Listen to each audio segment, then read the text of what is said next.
चिदेभ्यः। मंगलम भगवान वीरो मंगलम गौतम मुनि मंगलम पुण्यकुंदाद्यो जैन धर्मोस्तु मंगलम सर्वमंगल मांगल्यम सर्वकल्याणकारकम प्रधानम सर्वधर्माणां जैनम जयतु शासनम जैनम जयतु शासनम। देह छता जैनी दशा वर्ते देहातीत ते ज्ञानीना चरण मां बंदन हो अग्नि ते ज्ञानीना चरण मां बंदन हो अग्नि।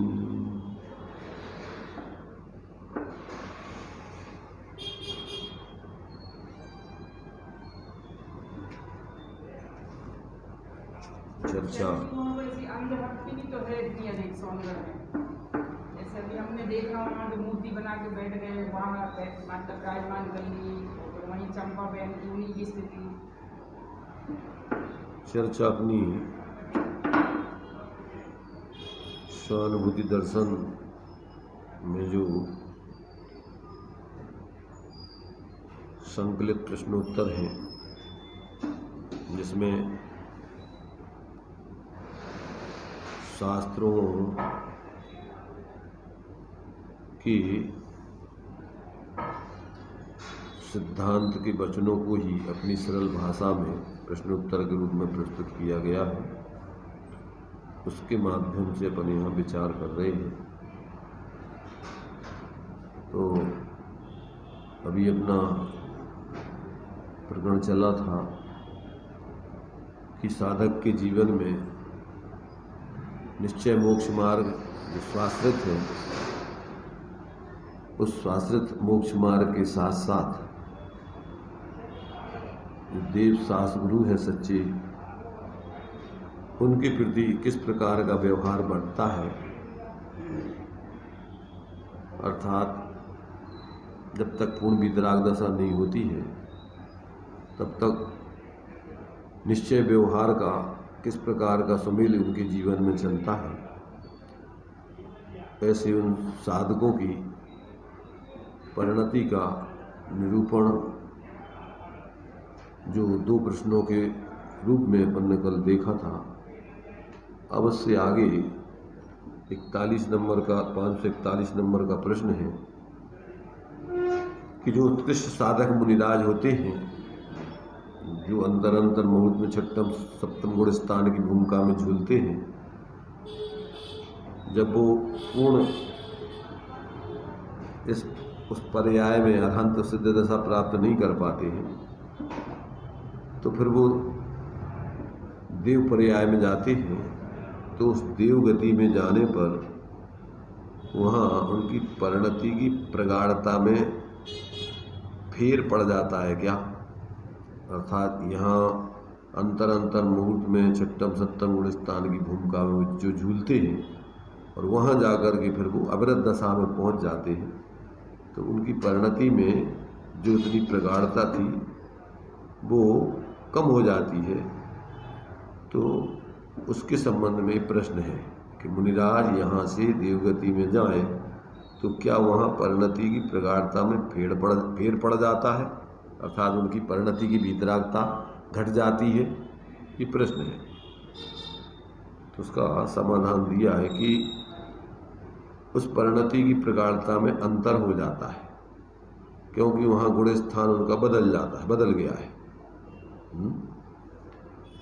मिल गया सबको? पढ़ो वहाँ जोर से। प्रगाढ़ता में अंतर हो जाता है, गुण स्थान बदल गया, मुनि दशा छूट गई। देवगति के साथ ऐसा संबंध है कि वहाँ मुनि दशा नहीं रहती। यहाँ तो चारित दशा थी, पुरुषार्थ की धारा 40 समित थी, इसलिए परिवर्तन आ गया है। परंतु मुनिराज ने अंतर में जो शुद्धोपयोग रूप मुनि दशा प्रकट की थी, वह दशा निष्फल नहीं जाती। अगले मनुष्य भाव में पुरुषार्थ करने से परिणति सहज प्रकट हो जाती है।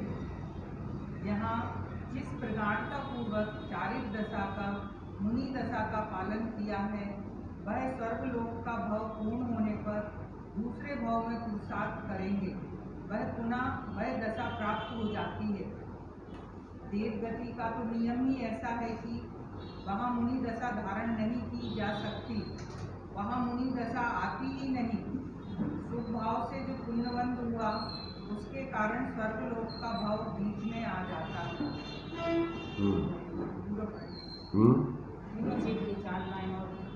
चलो तब इतना अर्थ कर लेते हैं। देखो, पर्यायगत योग्यता की भी क्या स्थिति बनती है। 4 गतियां हैं, 4 गतियों में सिर्फ मनुष्य गति में ही पंचम गुण स्थान से ऊपर की साधना होती है। बाकी त्रयंच गति में ज़्यादा से ज़्यादा पंचम गुण स्थान, और वो भी मुनि तुम्हारे से मनुष्य गति जैसे पंचम गुण स्थान की साधना वहाँ नहीं हो सकती है। यहाँ जो 11 प्रतिमाएँ हैं, वैसी पंचम गुण स्थान की उत्कृष्ट साधना जो त्रयंच अवस्था है, उस त्रयंच अवस्था में नहीं होती है। वहाँ त्रयंच गति जैसी पंचम गुण स्थान की साधना हो पाती है वहाँ पर। परंतु देव गति और नरक गति, वैक्रियक शरीर होता है, वहाँ चतुर्थ गुण स्थान से ऊपर की साधना नहीं होती है। तो ये जो है, अब चूँकि मुनिराज यानी साधक का जीवन जो है जहाँ से चालू हो जाता है चतुर्थ गुण स्थान से, फिर उनके एक प्रकार से देखा जाए, यदि वो सम्यक से च्युत न हो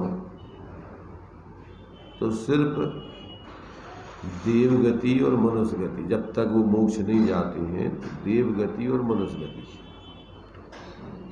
तो मनुष्य गति में अब वो चूँकि साधना अगर मुनिराज की ऊंचाई वाली करते हैं, तो फिर वो देवगति में जाएंगे, तो देवगति में फिर वो चतुर्थ स्थान में पहुँचेंगे। अब वहाँ पर चूँकि उनकी जो यहाँ की साधना होती है, और उस साधना की ऊंचाई से अगर उनका उधर जन्म होता है, तो उत्कृष्ट से उत्कृष्ट वो सर्वार सिद्धि तक पहुँच सकते हैं। 9 ग्रीवे के मैंने 16 स्वर्ग के ऊपर भी मुनि अवस्था में ही जा सकते हैं, बिना मुनि बने 16 स्वर्ग के ऊपर नहीं पहुंच सकते।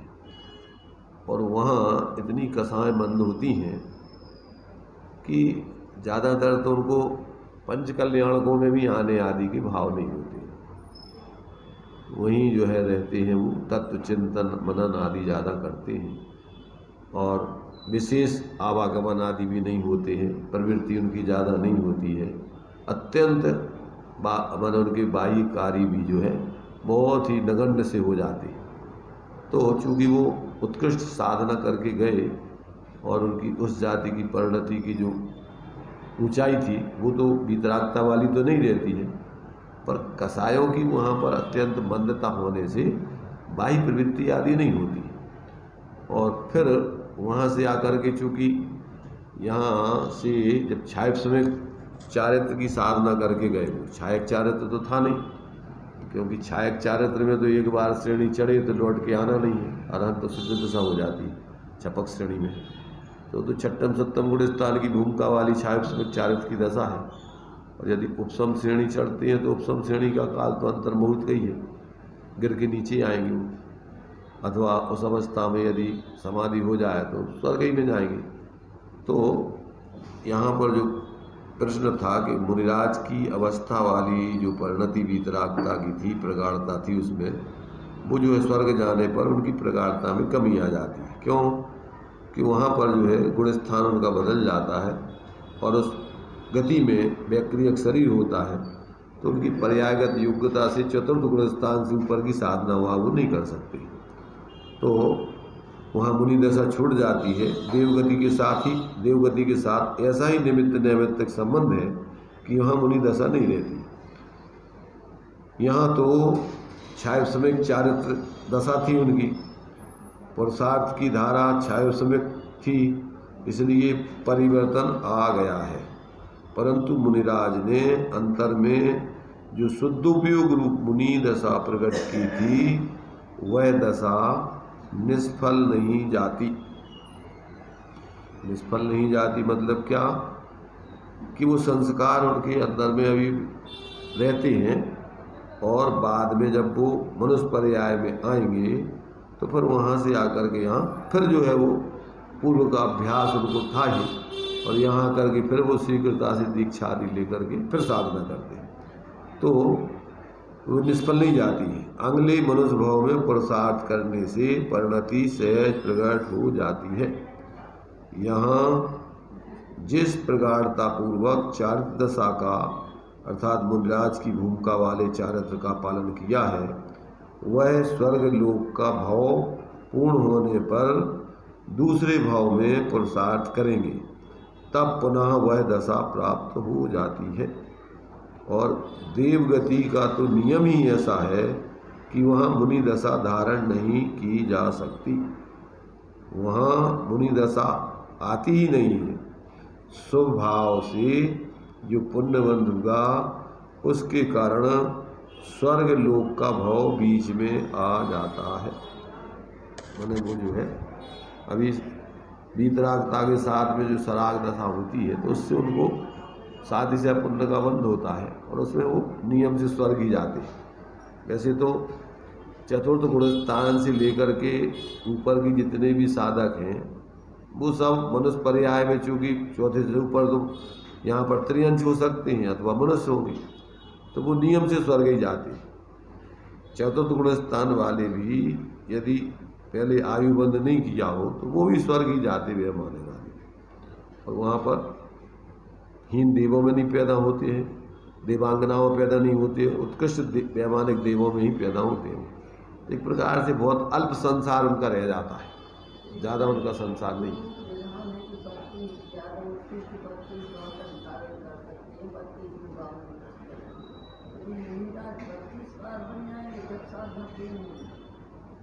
साधना करने वाले मुनिराज 32वें बार में मुझ से जाएंगे। ऐसा नहीं हो तो ये बता रहा है कि ज़्यादा से ज़्यादा अगर मुनिराज भाव लिंग धारण करें तो 32 बार धारण यानी 31 बार धारण करके तो संसार में भी रह सकते हैं। 32वें बार में तो नियम से वो मोक्ष जाते ही हैं। तो मतलब वो भाव लिंग की ज़्यादा से ज़्यादा दशा की बात है, वो 32वें बार में जाएंगे ऐसा नहीं है। मैंने एक ही भाव में नित्य निगूद माई दे गढ़ की नर पर्याय पाय सुखदानी समकित लय अंतर्मूर्त में केवल ज्ञान पाए से बरानी। ऐसा नहीं है कि वो 32वें बार में ही जाते हैं, पहली बार में मुनि बन के मोक्ष जा सकते हैं, पर ज़्यादा से ज़्यादा अगर भाव लिंग धारण करें तो वो 32 बार तक मुनि अवस्था मैंने भावलिंगी मुनि दशा पाई जा सकती है। लगातार की बात नहीं है वो, नहीं, वो तो अर्ध पुद्गल परावर्तन काल में ज़्यादा से ज़्यादा, जैसे उपसम श्रेणी का 4 बार का नियम है, एक भाव में 2 बार का है, ऐसे ही ये तो अर्ध पुद्गल परावर्तन काल में उत्कृष्ट से उत्कृष्ट 32 बार तक माने वो मुनि बन सकते हैं। ये नहीं है कि वो लगातार 32 बार मुनि बन जाएंगे। अर्ध पुद्गल परावर्तन काल में 32 बार मुनि बन सकते हैं वो, ज़्यादा से ज़्यादा ये बताया भावलिंगी बनना अगर बने तो। और वैसे जो है वो देखो उसके लिए अपन को ऐसा समझो कि अगर भावलिंगी मुनि दशा को अपन को धारण करना है तो ऐसा नहीं कि एक भाव में ये कई बार भावलिंगी मुनि दशा प्राप्त की जा सकती है। एक भाव में भावलिंगी मुनि दशा प्राप्त की, गिर गए, मिथ्यात्व में आ गए, फिर साधना करके फिर चढ़ गए, फिर गिर जाएं, फिर चढ़ जाएं, तो एक भाव में भी 32 बार अपने गुण स्थान में 32 बार पा सकते हैं। मतलब कि भाव उसी भाव में भी गिर गए। एक भाव में भी वो कई बार भावलिंगी संत बन करके नीचे गिर सकते हैं, परंतु वो तो पूरा टोटल बता रहा है कि अगर कोई भी जीव अर्धपुद्गल परावर्तन काल में ज़्यादा से ज़्यादा मुनि बने तो वो 32 बार तक बन सकता है। और एक भाव में भी कई बार भावलिंगी संत बन सकते हैं, च्युत हो सकते हैं, वो भी हो सकती है स्थिति। तो ये तो उनकी ज़्यादा से ज़्यादा ग्रहण करने वाली उस गुण स्थान की काल की मर्यादा बताई है। जैसे पंचम गुण स्थान है तो असंख्यातों बार ले सकते हैं, क्षयोपम सम्यक्त है तो असंख्यातों बार हो सकता है, उपसम सम्यक्त है तो उपसम सम्यक्त का काल तो ऐसा है ही नहीं है कि एक ही भाव में तुम कई बेर ले सको। प्रथमोपसम सम्यक्त तो एक भाव में एक बार से ज़्यादा ले ही नहीं सकते तुम। क्यों? क्या उसमें जो है उसका जो काल दिया गया है कि उपसम सम्यक्त का काल एक बार सम्यक्त हो गया तो इसके बाद तो फिर वेदक काल रहता है, उसका वेदक काल बहुत रहता है। वो वेदक काल का तो वो लगातार रखवे रहने का है, पर हम तो ये कह रहे हैं कि वेदक काल यदि एक बार तुमने उपसम सम्यक्त प्राप्त कर लिया और मिथ्यात्व में भी आ गए अंतर्मुहूर्त के बाद, तो अब जब भी तुम्हें सम्यक्त प्राप्त होगा तो क्षय उपसम सम्यक्त ही होगा। वो अभी उपसम सम्यक्त द्वारा नहीं होता, फिर वो उसके लिए तो कई सागरों पर्यंत आप एक इंद्रिय आदि में घूमते रहो, त्रिस्पर्याय में घूमते रहो, या फिर तुम्हारे उस जो सम्यक प्रकृति है, सम्यक मिथ्यात्व प्रकृति है, उनकी उद्वेलना हो जाए या वेदक काल खत्म हो जाए, तब जाकर के फिर प्रथमोपसम सम्यक्त प्राप्त होता है। इसलिए प्रथमोपसम सम्यक्त तो आपके लिए एक बार प्राप्त होगा तो फिर वेदक काल कहलाता है। एक बार सम्यक्त प्राप्त हो गया तो अब जब भी सम्यक्त प्राप्त करोगे तो इतने सागरों पर्यंत जब भी सम्यक्त करोगे तो वेदक सम्यक्त ही प्राप्त करोगे, वो कहलाता है वेदक काल। अभी नाटक समय साल में आया था, पढ़ रहे थे हम लोग, तो आपसे पूछना ही था लेकिन सभी लोग नहीं आए, तो उसने बताया क्षयोपम सम्यक्त के 3 भेद बताए और वेदक सम्यक्त के 4 भेद बताए, तो दोनों अलग अलग हैं। ये कई बात है। तो फिर उसके भेद इसके 3 बताए, उसके 4 कैसे बताए? हम ये बता रहे हैं कि वो जो स्थिति बतलाई है वेदक और क्षयोपम की, वे सिर्फ शाब्दिक अंतर से उसके नाम अलग अलग हैं, परंतु क्षयोपम सम्यक्त तो वेदक सम्यक्त, तो वेदक सम्यक्त के 4 वेद बतलाए, तो उसमें उसका क्या है कि जो छायक सम्यक्त प्राप्त करने वाला जीव है तो उसको क्या है कृत वेदक दशा हो जाती है। क्या हो जाती है? उसने ये भी बताया कि इतनी प्रकृतियों का क्षय और इतनी प्रकृतियों का उपशम, तो वो किस अर्थ में कह रहे हैं उसको क्षयोपशम के लिए? सुनो उसमें क्या होता है, मिथ्यात्व प्रकृति का और सम्यक मिथ्यात्व प्रकृति का जब अभाव हो जाए, छायक जिसको प्राप्त करना है और अकेली सम्यक प्रकृति उसकी बचे, वो कहलाता है कृत वेदक। और सामान्य रूप से जो है क्षयोपम सम्यक्त या वेदक सम्यक्त है तो वो उसके दोनों के एक ही नाम है। तो क्षयोपम सम्यक्त में जो क्षय कहा गया है उसमें कितनी प्रकृतियों का क्षय होगा और कितनी का उपशम होगा, तो क्षय मतलब क्षयोपम के लिए देखो उसकी परिभाषा है, उसी के हिसाब से उसको क्षय लिया है। उसके जो नाम दिए गए हैं, क्षयोपम सम्यक्त का जो नाम दिया गया है उसकी जो परिभाषा दी गई है, क्या दी गई है क्षयोपम सम्यक्त की?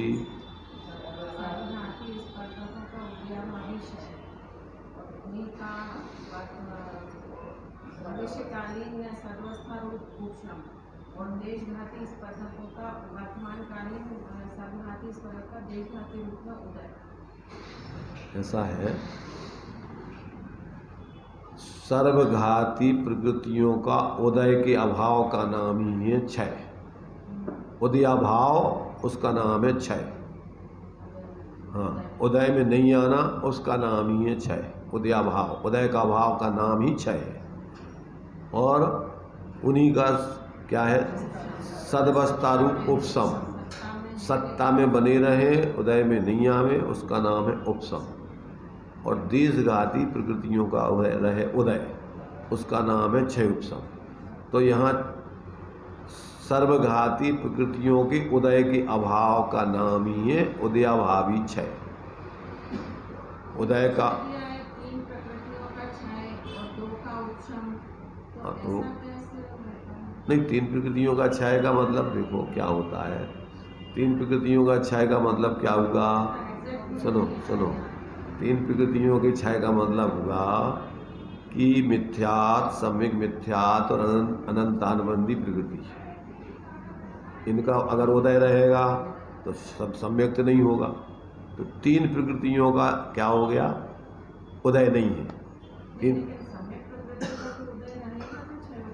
तो वही तो कह रहा है, तीन प्रकृतियां पहले कौन सी वही हम कह रहे हैं, वो समझ में आया तुम्हारे?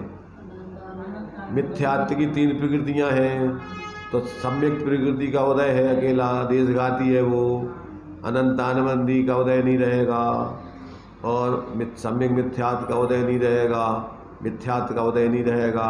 तो तीन प्रकृतियों का उदय के अभाव हो गया। हो गया तो क्षय का अभी बताया क्या? क्षय किसे कहना? उदय के अभाव का नाम ही क्षय है। उदय का अभाव, उसका नाम है क्षय, और उन्हीं का तीन का उपशम, वे ही उदय में नहीं आवे। परिभाषा में जो पहला पार्ट है उसको क्षय कह रहे हैं, और जो दूसरा पार्ट है उसको उदय, देखो उदय के अभाव का नाम ही है क्षय, और सदवस्था में बनी रहे उदय में नहीं आए उसका नाम है उपशम। वर्तमान में उदय में उसका नाम है उपशम, और देशघाती प्रकृतियों का रहे उदय उसका नाम है क्षयोपशम। क्षय उपशम धन उदय बराबर क्षय उपशम। अब वेदक किसको कह रहे हैं? इसी एक प्रकृति के वेदन की अपेक्षा उसी का नाम वेदक कहा जाता है। सम्यक प्रकृति का वेदन करने के कारण उसी का नाम वेदक सम्यक है, और सब प्रकृतियों को एक साथ मिला करके कहो तो उसी का नाम है क्षयोपशम। अकेली वेदन, एक प्रकृति का वेदक वेदन हो रहा है उसकी अपेक्षा कहा जाता है, उसी का नाम है वेदक सम्यक। और सब प्रकृतियों को मिला करके जब कथन किया जाता है तो उसी का नाम है क्षयोपशम सम्यक। कोई दो सम्यक्त नहीं है, एक ही सम्यक्त के दो नाम है। कृतकृत वेदक जो जीव अब क्षयक सम्यक्त प्राप्त कर रहा है, तो अभी जब तक दो प्रकृतियों का तो उसने क्या कर दिया है? क्षय कर दिया। तो एक प्रकृति अकेली रह गई उसकी। अब उस प्रकृति के साथ उसका मरण भी हो सकता है, नरक आदि में भी जा सकता है, और वहाँ जा कर के वो अंतर्मुहूर्त में कृत वेदक कर लिया और मरण हो जाए तो वहाँ जा कर के अंतर्मुहूर्त में उसका अभाव करके वो क्षयक सम्यक दृष्टि बन जाएगा। तो ये जो है वो कहलाता है, वो कृत वेदक अलग है, और ये क्षयोपशम और वेदक सम्यक अलग है। इसलिए जो है वो वेदक सम्यक की चार भेद कर दिए। क्यों? कि ये उसमें ये जोड़ा जाएगा। कौन जोड़ा जाएगा? कृत वेदक वाला, और उनमें नहीं जोड़ा जाएगा, क्योंकि उनमें तीन प्रकृतियों का अभी नाश नहीं हुआ है, उनका सदवस्था उपशम। हाँ, इसलिए उसको अकेला वेदक सम्यक प्रकृति का वेदन कर रहा है। समझ में आ गया? चार जो है क्यों है, तीन क्यों है? तो तीन क्षयोपशम है और चार वेदक कहलाएंगे। वेदक तो भी तीनों के नाम कहलाएंगे, परंतु इसका नाम अकेला एक का ही वेदक कहलाएगा, वो क्षयोपशम नहीं कहलाएगा इसका नाम। चलिए, थोड़ी करणान योग के विषय से संबंधित थोड़ी डीपली चर्चा हो गई हो। हाँ ठीक है। अब तो मैंने चलो प्लान पहले से था, परंतु वो प्लान तुम्हारा कोई काम में नहीं आया। बिना प्लान के सर प्रश्न उत्तर हुआ है वो जो मतलब विषय निकला ना, इसलिए पूछ लिया। तो वही अलग से विषय चल रहा था इसलिए अलग से नहीं पूछा मैंने कहा। हाँ, तो वही इसलिए तो कह रहा है कि तुम्हारा अलग से प्लान तुम्हारा जो है उसकी जगह तुम्हारे लिए किस समय उसका प्रश्न उत्तर का समाधान होना है वो अलग है। तुम्हारे विकल्प अलग हैं और वस्तु की व्यवस्था अलग है। देखिए अब यहाँ पर वो क्या है, इसमें यहाँ तक अपन आ गए कहाँ तक कि जो मुनिराज हैं यहाँ से देव गति में जाएं तो क्या यहाँ परिणति की प्रगाढ़ता में फेर पड़ जाता है। तो यहाँ तक अपन ने पढ़ दिया है। कहाँ तक कि मुनिराज की जो है क्षायोपशमिक दशा यहाँ चल रहा था अपना, पुरुषार्थ की धारा क्षायोपशमिक थी, इसलिए परिवर्तन आज गया है। परंतु मुनिराज ने अंतर में जो शुद्धोपयोग रूप मुनि दशा प्रकट की थी वह दशा निष्फल नहीं जाती। अगले मनुष्य भाव में पुरुषार्थ करने से परिणति सहज प्रकट हो जाती है। यहाँ जिस प्रगाढ़ता पूर्वक चारित्र दशा का यानी मुनि दशा का पालन किया है वह स्वर्ग लोक का भाव पूर्व होने पर दूसरे भाव में पुरुषार्थ करेंगे तब पुनः वह दशा प्राप्त हो जाती है। देवगति का तो नियम ही ऐसा है कि वहाँ मुनि दशा धारण नहीं की जा सकती, वहाँ मुनि दशा आती ही नहीं है। शुभ भाव से जो पुण्य बंध हुआ उसके कारण स्वर्ग लोक का भाव बीच में आ जाता है। यहाँ तक अपन ने पढ़ लिया। अब थोड़ा सा ये रह गया, मुनि दशा में केवल ज्ञान प्राप्त नहीं हुआ और बीच में शुभ भाव के कारण स्वर्ग लोक की आयु बंध जाने से वहाँ रुकना हो जाता है। यहाँ पुरुषार्थ की जो धारा जोरदार चलती थी उसमें बीच में शुभ भाव के कारण वहाँ साधक दशा का विश्राम का वैसा प्रकार आता है, फिर मनुष्य भाव प्राप्त करके आगे बढ़ते हैं। ये जो है इतना जो है अपने लिए ये मुनिराजों से संबंधित किस प्रकार से मुनिराज की दशा में उनको स्वर्ग आदि की प्राप्ति होती है और कैसे जो है आगे फिर वो अपनी पूर्णता प्राप्त करेंगे, एक सामान्य रूप से अपनी इसमें चर्चा हो गई। क्योंकि छपक श्रेणी अगर जीव एक बार चढ़े तो फिर लौट के दोबारा आते नहीं, उसी भाव से वो केवल ज्ञान प्राप्त करके अनंत सिद्ध दशा पा लेते हैं। उपसम श्रेणी चढ़ते हैं तो गिरते हैं वो। उपसम श्रेणी दोनों प्रकार के सम्यक दृष्टि जीव चढ़ सकते हैं। कौन से? क्षयोपम वाले भी चढ़ सकते हैं और छायक वाले भी चढ़ सकते हैं। छायक वाले चढ़ेंगे तो ज़्यादा से ज़्यादा चौथे गुण स्थान तक गिरेंगे, क्षयोपम वाले मिथ्यात्व में भी जा सकते हैं, ये उनमें अंतर रहता है। तो इस प्रकार से उपसम अगर छायक सम्यक दृष्टि उपसम श्रेणी चढ़ते हैं तो एक भाव में 2 बार ज़्यादा चढ़ सकते हैं। उपसम श्रेणी एक भाव में 2 बार चढ़ सकते हैं और अर्धपुद्गल परावर्तन काल में ज़्यादा 4 बार चढ़ते हैं, जैसा उसका नहीं है। छठवें का रुकने का काल नहीं है, अंतर्भाव से ज़्यादा नहीं रुकते उसमें। छठवां तो गुण स्थान गिरने का ही है।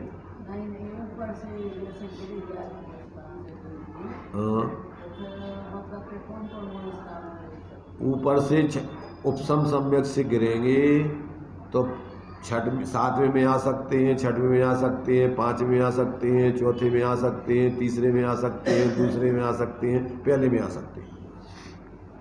किस में आएंगे? अब उनकी योग्यता के ऊपर। छायक सम्यक दृष्टि चौथे से नीचे नहीं गिरेगा, क्षयोपम वालों की बात है।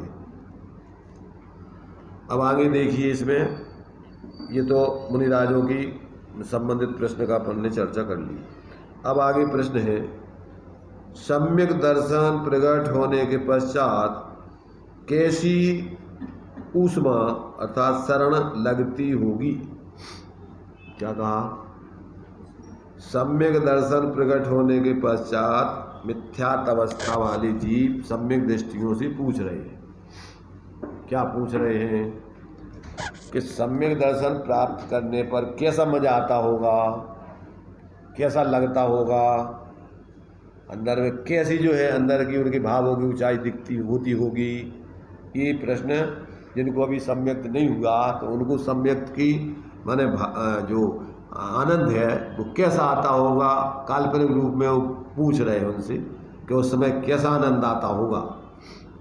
अब उसका समाधान, ऊष्मा लगती है क्योंकि जो अपने को चाहिए था वह मिल गया। द्रव्य अनादिकालीन होने पर भी वह एकत्व बुद्धि में यानी पर में एकत्व शरीर आदि में या आश्रव आदि में एकत्व बुद्धि में भटक रहा था।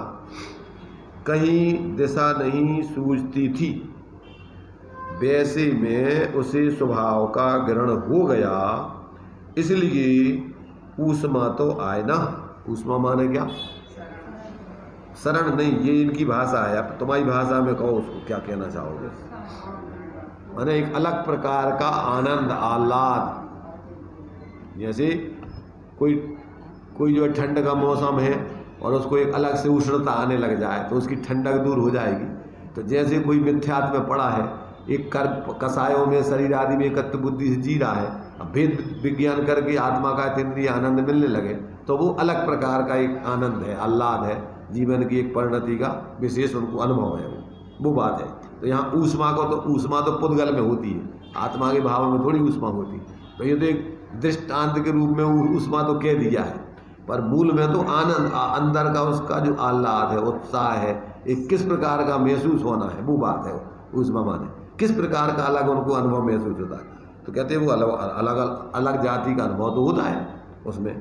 तो यहाँ कहते हैं कि द्रव्य अनादि कालीन होने पर भी वह एकत्व बुद्धि में भटक रहा था, कहीं दिशा नहीं सूझती थी, वैसे में उसे स्वभाव का ग्रहण हो गया, इसलिए उसे विशेष प्रकार का आह्लाद तो आए ना कि यह रहा आत्मा। आत्मा स्वयं ही है, माने स्वयं ही आत्मा है और स्वयं आत्मा से वो अज्ञान था। आत्मा का उसको संवेदन नहीं हो रहा था। अभी राग आदि का, सुख दुख का, शरीर आदि के संवेदन में ही अपने को निरंतर महसूस करता था। अब उसके लिए अंदर में चिन्ह मूर्धधारी की मोहरीत लगा थे अटापटी। तो अब अंदर से उसको अपने उस चैतन्य स्वरूप आत्मा का अभेद होके अतीन्द्रिय आनंद पूर्वक ऐसा कोई अलग जाति का अनुभव होगा। तो वो जो है ऐसा अनुभव, तो कहते हैं उसमें कोई अनुभव तो अलग होगा, उसके अंदर का जात्यंतर जो है उसके लिए स्वरूप का अनुभव हो जाने पर स्वाद तो आएगा। आत्मा स्वयं ही है, जिसे मुख्य यानी ऊर्ध्व रूप से आत्मा ग्रहण हो, उसे उसकी ऊष्मा यानी उसका अलग जाति का जो है आनंद या शांति हो जाती है। ऊष्मा से शांति, ऊष्मा से मतलब ऊर्ध्वता से। ऊष्मा माने क्या? यहाँ अलग प्रकार की ऊंचाई प्राप्त हुई उसको। ऊष्मा तो क्या है कि अपन को ठंडा, और ऊष्मा माने गर्म पना होता है, पर ये गर्म पने की बात नहीं है। यहाँ अलग जाति का एक अनुभव, एक ऊंचाई वाला भाव भाषण अपन को होता है ऐसा, तो उसकी शांति अलग हो जाती है। अनादि का भटकना बंद हो गया, मतलब उसका भटकना माने कहाँ? विभाव में, संयोगों में, विषयों में जो परिणति भटकती थी, अब वो अपने स्वरूप में एकाग्र होकर के बोलते सर्वगुणांशु समके। अब उसका जात्यंतर अपने उस स्वरूप में ही उसका जो है अब एकाग्रता होके अलग जाति का इंद्रिय आनंद आने लगा। तो ये जो है मैंने उनके लिए उसको इस प्रकार का कहते अलग प्रकार से जो है शांति आती है। तो अनादिकाल से भटकना बंद हो गया है, जो चाहिए था वह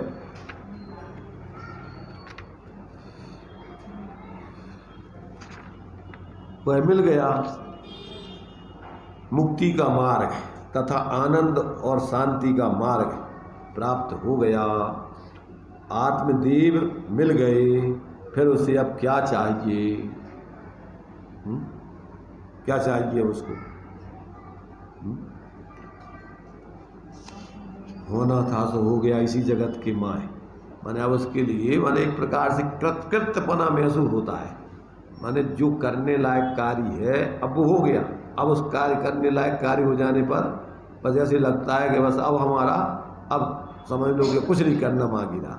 जिस समय अनुभूति होती है उस समय ऐसा निर्विकल्प अतीन्द्रिय आनंद पूर्वक कृतकृत्यपना उसको महसूस होता है। अब वो कृतकृत्यपने मतलब करने, अब कुछ नहीं करना मांगे। अब विकल्पों में आएगा तो फिर उसके लिए अभी कोई पूर्ण शांति नहीं मिली, परंतु स्वरूप का अस्तित्व उसको जो अनुभव होगा, तो चूंकि वो आत्मा कृतकृत्य स्वभाव है, उसका द्रव्य स्वभाव कैसा है, कुछ करने का काम उसमें नहीं है। तो परिणति जब उसका आश्रय लेती है तो परिणति में भी ऐसा लगता है कि बस अपन को कुछ नहीं करना है, ऐसी स्थिति उसकी बन जाती है।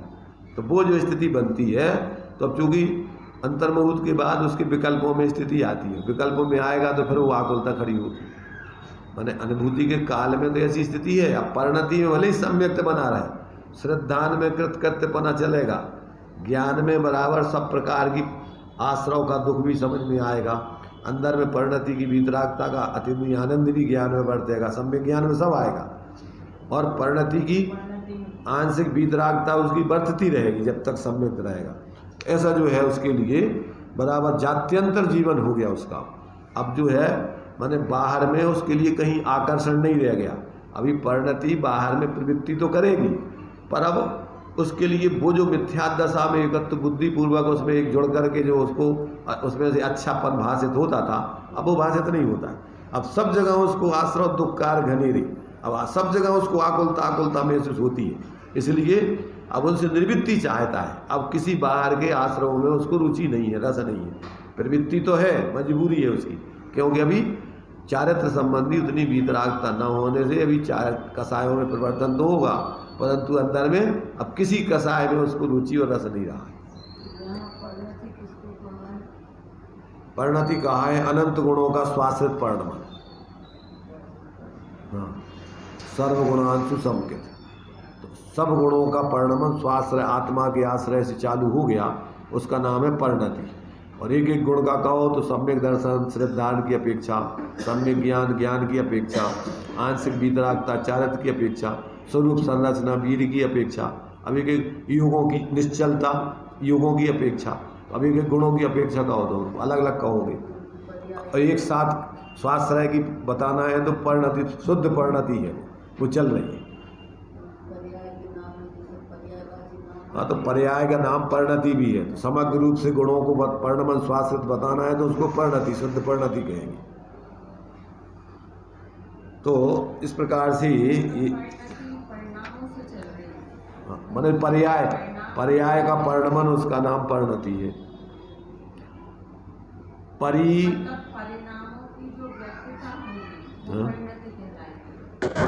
परिणामों की जो परिणमन कई दशा होगी वो परिणति कहलाएगी।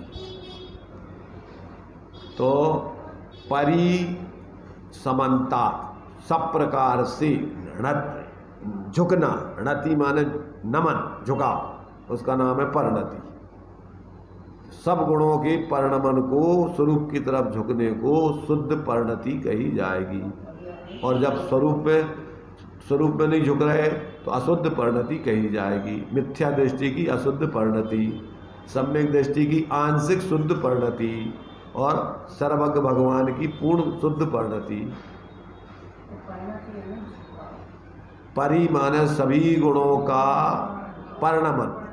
अब शुद्ध कहोगे तो आत्माश्रित है, अशुद्ध कहोगे तो पराश्रित है, एक देश कहोगे तो आंशिक है, पूर्ण कहोगे तो सर्वथा है। ये उसमें कौन सी विवक्षा से कौन सी बात चल रही वो अपने ज्ञान में आना चाहिए। अब अपने लिए एक प्रश्न और इसमें अपन देखते हैं। इसमें लिया इन्होंने, अरे जो तो अपन इसका तरफ देख लिया था, इधर है इस तरफ।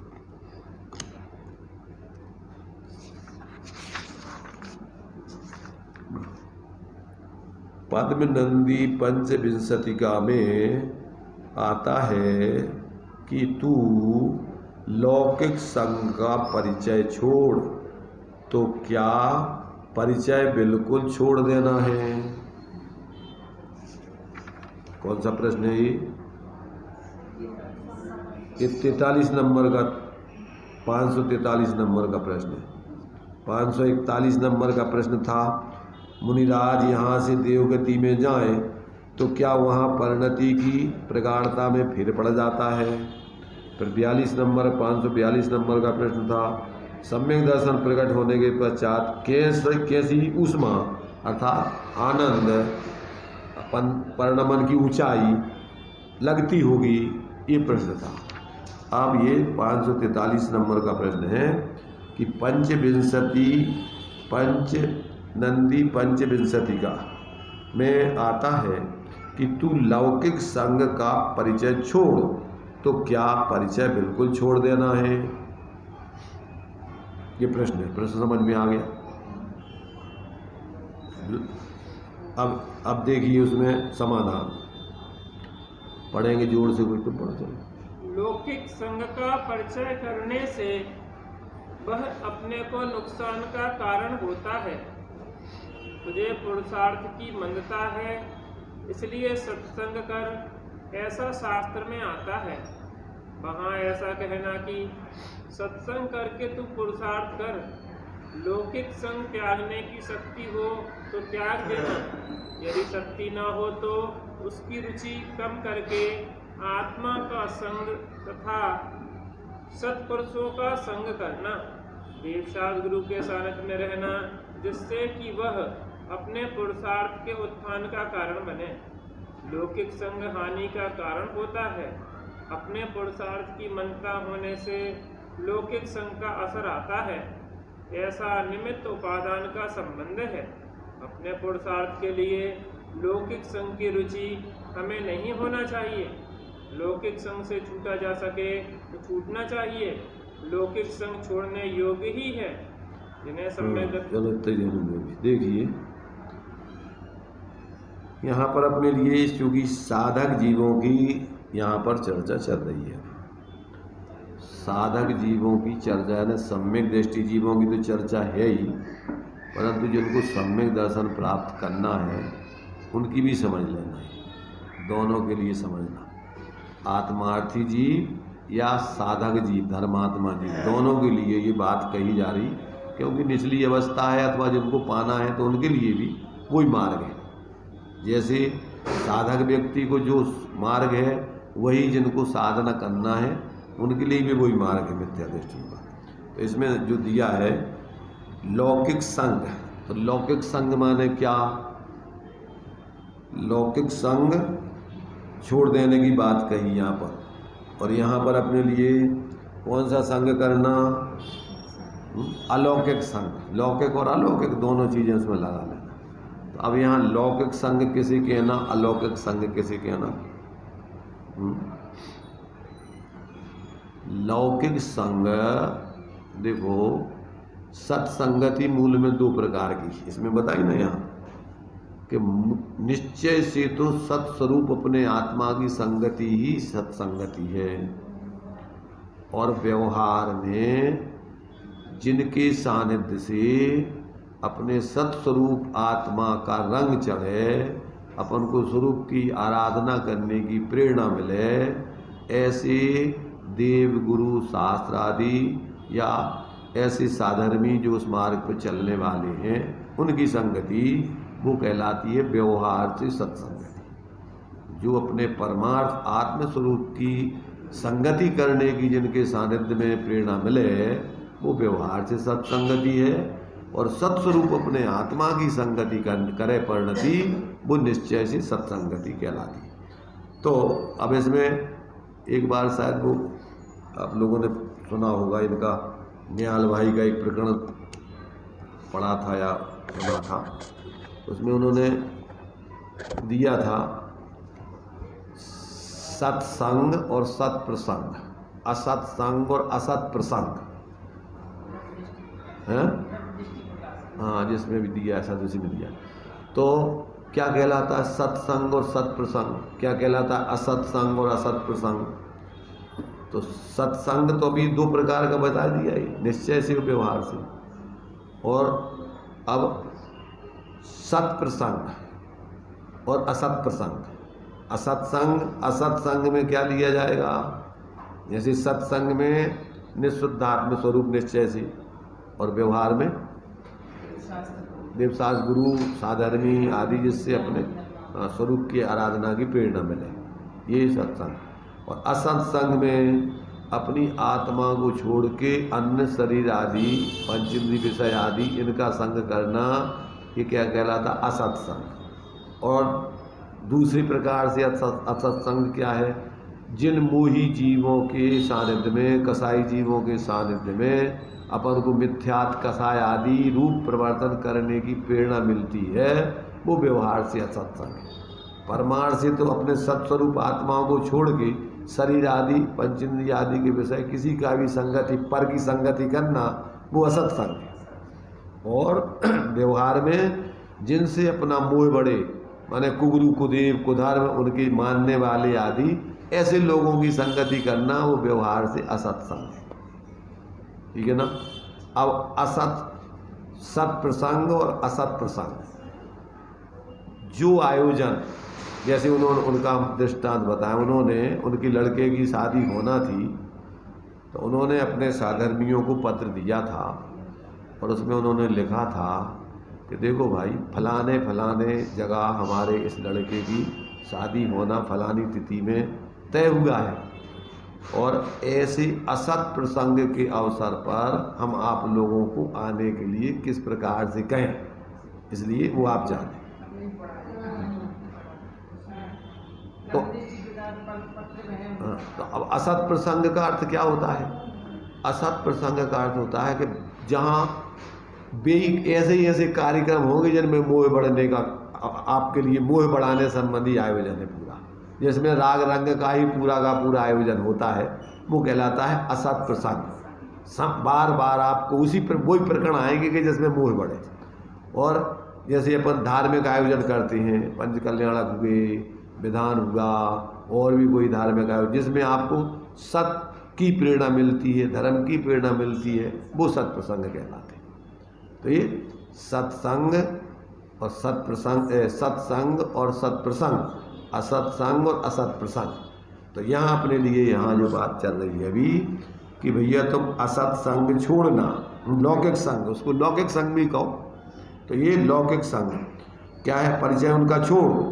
क्यों? क्योंकि लौकिक संग का परिचय करने से वह अपने को नुकसान का कारण होता है। क्यों? कि तुम्हें पुरुषार्थ की अभी मंदता है, इसलिए कमजोर आदमी जल्दी प्रभावित होता है, जहाँ जाता है वहाँ उसकी संगति में वो वैसे ढल जाता है। तो ऐसे लोगों के लिए प्रेरणा दी जाती। तो कहते हैं तुझे पुरुषार्थ की मंदता है इसलिए सत्संग कर, ऐसा शास्त्र में आता है। वहाँ ऐसा कहना है कि सत्संग करके तू पुरुषार्थ कर, माने सत्संग करके अपने अपने स्वरूप आराधना पुरुषार्थ कर। लौकिक संग त्यागने की शक्ति हो तो त्याग देना। मान लो अगर तुम्हें अब घर परिवार मोही जीव नहीं छोड़ पा रहा है, पूरा छोड़ करके निर्वृत्ति ले लो तो अच्छी बात है। अब नहीं ले पा रहे तो क्या करो? क्या होते कम से कम आप उसमें जुड़ोगे। तो कहते पहले तो अगर छोड़ सको, त्याग नहीं सको, छोड़ देना। यदि शक्ति ना हो तो उसकी रुचि कम करके आत्मा का संग तथा सत्पुरुषों का संग करना, देव सास गुरु के सानिध्य में रहना, जिससे कि वह अपने पुरुषार्थ के उत्थान का कारण बने। लौकिक संग हानि का कारण होता है, माने उससे तुम्हें अपने साधना से च्युत होने की स्थिति बनती है। अभी जो है दोपहर में जो चल रहा है हमारा शास्त्र पूज्यपाद स्वामी का समाधि तंत्र, उसमें आने वाला है अभी जो आगे अभी जो गाथा अपनी चल रही 45 नंबर की गाथा में प्रकरण आया है कि सम्यक से भी व्यक्ति क्या हो रहे च्युत हो सकता है अगर वो क्या है सावधान ना रहे, तो संस्कार वसात उसमें जुड़ जाए तो प्रकरण चलेगा उसमें। तो ये कह रहे हैं कि भैया कि लौकिक संग हानि का कारण होता है। अपने पुरुषार्थ की मंदता होने से लौकिक संग का असर आता है, ऐसा निमित्त उपादान का संबंध है। अपने पुरुषार्थ के लिए लौकिक संग की रुचि हमें नहीं होनी चाहिए। लौकिक संग से छूटा जा सके तो छूटना चाहिए। लौकिक संग छोड़ने योग्य ही है। जिन्हें सम्यक दर्शन प्रकट हुआ है और गृहस्थाश्रम में रहते हैं, वे अंतर से न्यारे हो गए हैं। जिन्हें वेद ज्ञान की धारा प्रकट हुई है, स्वानुभूति की दशा वर्तती है, वे भी ऐसी भावना भाते हैं कि मैं कब सर्व संग परित्यागी होकर मुनि दशा अंगीकार करूं, कब वनवासी होकर आत्म ध्यान में लीन हो। जिन्हें सम्यक दर्शन हुआ है, जो अंतर से न्यारे हो गए हैं, वे भी ऐसी भावना भाते हैं। तब फिर जो मुमुक्षु जिज्ञासु है, उन्हें भी लौकिक संग छूट जाए और देवसात गुरु का सानिध्य हो, ऐसी रुचि तथा भावना भाना वह लाभ का कारण है। वह अपना उपादान प्रकट करने का कारण बनता है। माने जिसको आत्मबोध हो गया, सम्यक दर्शन हो गया, गृहस्थ अवस्था है, वो तो ऐसी भावना भाता ही है, प्रयत्न करता ही है। परंतु जो अभी मुमुक्षु है, जो अभी आत्मबोध जिसको प्राप्त नहीं हुआ है, जो आत्मबोध प्राप्त करके आत्माराधना करना चाहता है, उसके लिए भी ये कार्य करने लायक है। तभी जाकर के उसकी परिणति में विशेष उत्कर्ष होकर के और वो अंतर्मुक्ता से अपने स्वरूप की सिद्धि करके सम्यक आदि को प्राप्त कर पाएगा।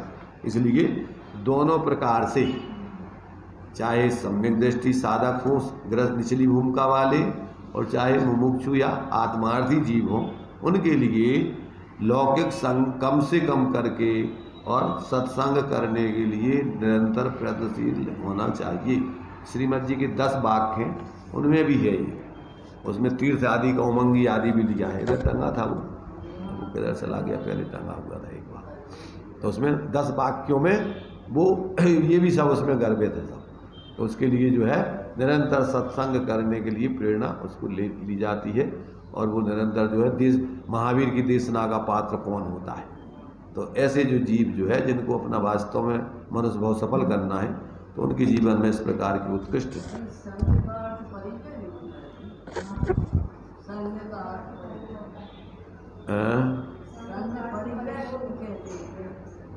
ग्रहण कर। परिग्रह का अर्थ क्या होगा? परिमाण है संपूर्ण रूपेण ग्रहण करना। तो परिग्रह का अर्थ क्या होता है? ग्रहण करना ही तो होगा। हाँ, तो उसमें आता है धन में शुद्धात्मा जिसके आश्रय से संग का विकल्प छूट जाता है, असंग का वास हो जाती है, निर्वृत्ति का विकल्प छूटता है, निर्वृत्ति हो जाती है। हाँ, तो हो गया ना। उस संग का मतलब, संग माने परिग्रह, तो परिग्रह का विकल्प टूट जाता है और असंग दशा प्रकट हो जाती है। और फिर निर्वृत्ति का विकल्प भी छूटकर निर्वृत्ति पर्याय में प्रकट हो जाती है। ये सब वही है, सब उसी के रूप में। चलिए, तो ये जो है इस प्रकार अपने लिए इन सब बातों का, माने जो भी साधक लोग होते हैं और जो अपने लिए शास्त्रों में उपदेश दिया गया है, उस सभी में अपने लिए एकमात्र यही प्रेरणा दी जाती है कि जैसे बने तैसे आप अनादिकाल से जो कार्य तुमने नहीं किया है, कौन सा कार्य नहीं किया है? स्वाश्रय का जीवन जीने का। आज तक जीव पराश्रय में ही जिया है, तो स्वाश्रय के जीवन जीने के लिए जैसे बने तैसे इस मनुष्य भाव में उत्कृष्ट रूप से व्यक्ति को साधना करना चाहिए। क्योंकि इस भाव में जितनी अपने लिए सुविधा है, जिस प्रकार की अपन को निर्वृत्ति आदि स्वतंत्रता से अपन ले सकते हैं, अन्य भावों में वो स्थिति नहीं है। तो ये जो है यहाँ अपन को माने मुख्य रूप से जितने भी ज्ञानी होंगे, कम से कम इस भाव में अपने लिए आत्मबोध करके तो जाना ही चाहिए। वैसे तो इस भाव की सार्थकता संयम ग्रहण करने में है। मनुष्य पर्याय में संयम की मुख्यता है। अन्य पर्यायों में तो त्रियंश पर्याय में, मनुष्य तुम्हारा दीप पर्याय में, नरक पर्याय में ज़्यादा से ज़्यादा सम्यक प्राप्त कर सकते हो। वहाँ ज़्यादा संयम ग्रहण ऊपर का होता नहीं है। तो मनुष्य पर्याय में तो आप सम्यक तो यहाँ सामान्य है, यहाँ संयम की मुख्यता है। इसलिए अपने लिए इस पर्याय में कम से कम ये कार्य तो करना ही चाहिए जो 6 डाला में दिया ना, कि यह मानस पर्याय सुकुल सुनना जिन वाणी, और ये विधि गए न मिले नहीं, वो नहीं। एक और क्या है? दौल समझ सुन चेत सयाने, काल वृथा मत खोवे, और यह नरभव फिर मिलन कठिन है, जो सम्यक नहीं होवे। तो कम से कम ये कार्य इस पर्याय में जीव को करने की प्रेरणा सभी ज्ञानियों की जानना चाहिए।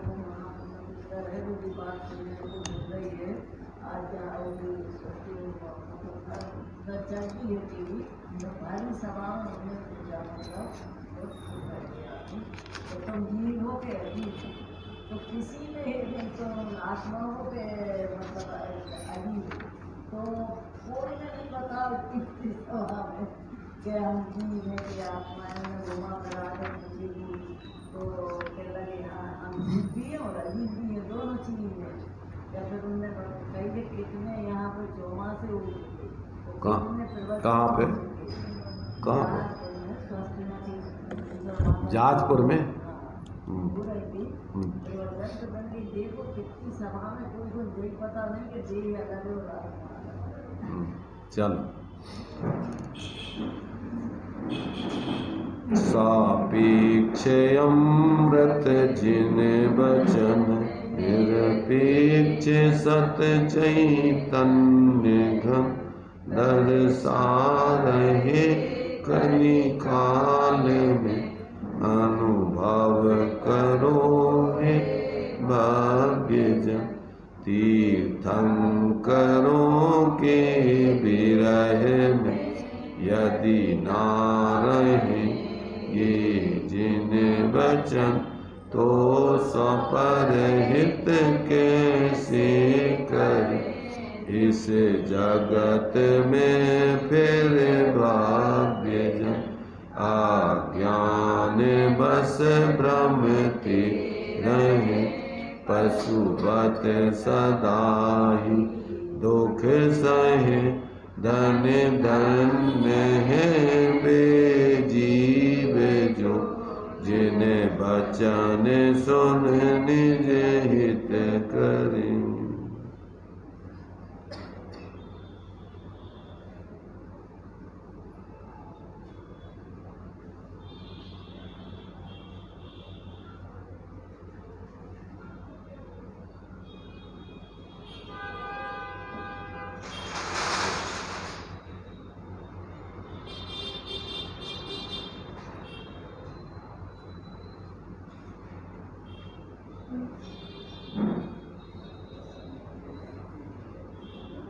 दाद स्वामी वाणी मता की पंच परमेष्टि।